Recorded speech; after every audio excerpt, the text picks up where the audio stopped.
Chapter 6. The process of disintegration must have been at work for a long time before I appeared on the scene. The changes went forward with such rapidity. It was his third year in Egypt, 2 of which had been spent without interruption in company with an Egyptologist named Moleson in the neighborhood of Thebes. I soon discovered that this region was for him the center of attraction, or, as he put it, of the web. Not Luxor, of course, nor the images of reconstructed Karnak, but that stretch of grim, forbidding mountains where royalty, earthly and spiritual, sought eternal peace for the physical remains. There, amid surroundings of superb desolation, great priests and mighty kings had thought themselves secure from sacrilegious touch. In caverns underground, they kept their faithful tryst with centuries, guarded by the silence of magnificent gloom. There they waited, communing with passing ages in their sleep, till Ra, their glad divinity, should summon them to the fulfillment of their ancient dream. And there, in the valley of the tombs of the kings, their dream was shattered, their lovely prophecies derided, and their glory dimmed by the impious desecration of the curious. That George Isley and his companion had spent their time not merely digging and deciphering like their practical confreres, but engaged in some strange experiments of recovery and reconstruction, was matter for open comment among the fraternity. That incredible things had happened there was the big story of 2 Egyptian seasons at least.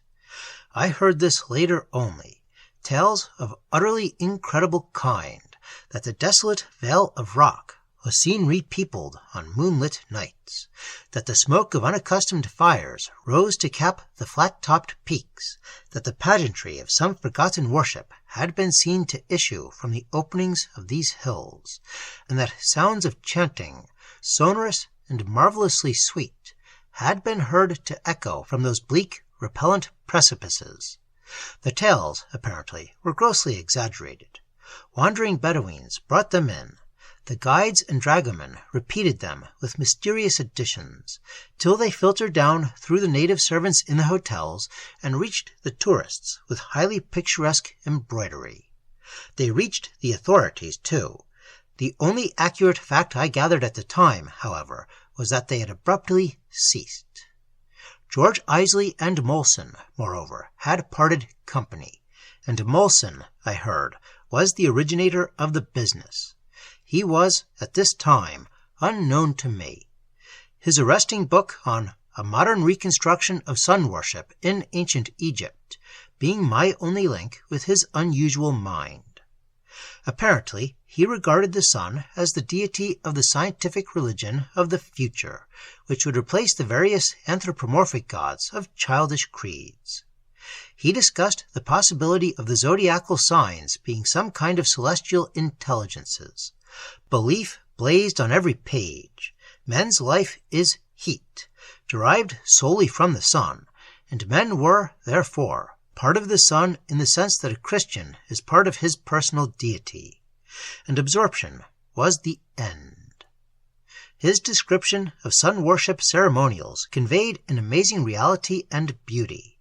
This singular book, however, was all I knew of him until he came to visit us in Helwan, though I easily discerned that his influence somehow was the original cause of the change in my companion.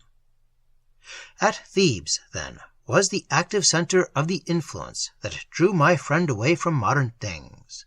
It was there, I easily guessed, that obstacles had been placed in the way of these men's too close enquiry.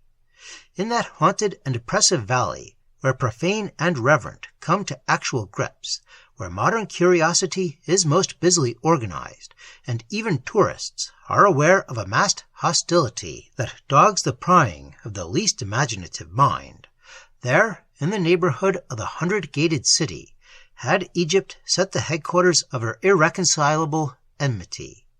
And it was there, amid the ruins of her loveliest past, that George Isley had spent his years of magical reconstruction and met the influence that now dominated his entire life.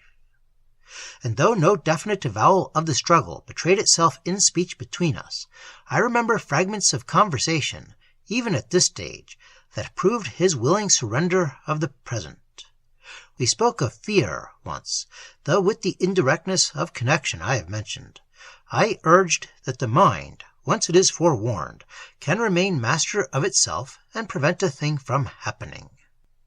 But that does not make the thing unreal, he objected. The mind can deny it, I said. It then becomes unreal. He shook his head.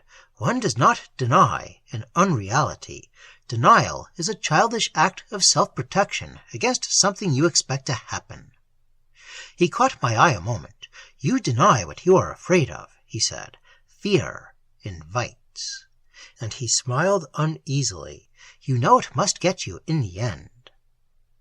And both of us, being aware secretly to what our talk referred, it seemed bold-blooded and improper, for actually we discussed the psychology of his disappearance. Yet, while I disliked it, there was a fascination about the subject that compelled attraction. Once fear gets in, he added presently, confidence is undermined, the structure of life is threatened, and you go gladly. The foundation of everything is belief. A man is what he believes about himself, and in Egypt you can believe things that elsewhere you would not even think about. It attacks the essentials. He sighed, yet with a curious pleasure, and a smile of resignation and relief passed over his rugged features and was gone again. The luxury of abandonment lay already in him. But even belief, I protested, must be founded on some experience or other. It seemed ghastly to speak of his spiritual malady behind the mask of indirect illusion. My excuse was that he so obviously talked willingly. He agreed instantly. Experience of one kind or another, he said darkly, there always is. Talk with the men who live out here. Ask anyone who thinks, or who has the imagination which divines. You'll get only one reply, phrase it how they may. Even the tourists and the little commonplace officials feel it. And it's not the climate, it's not nerves, and it's not any definite tendency that they can name or lay their finger on. Nor is it mere orientalizing of the mind. It's something that first takes you from your common life, and then later takes common life from you. You willingly resign an unremunerative present. There are no half measures either, once the gates are open.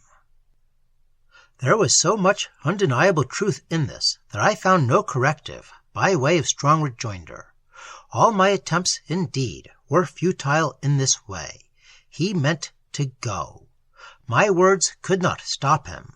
He wanted a witness. He dreaded the loneliness of going, but he brooked no interference. The contradictory position involved a perplexing state of heart and mind in both of us. The atmosphere of this majestic land, today so trifling, yesterday so immense, most certainly induced a lifting of the spiritual horizon that revealed amazing possibilities.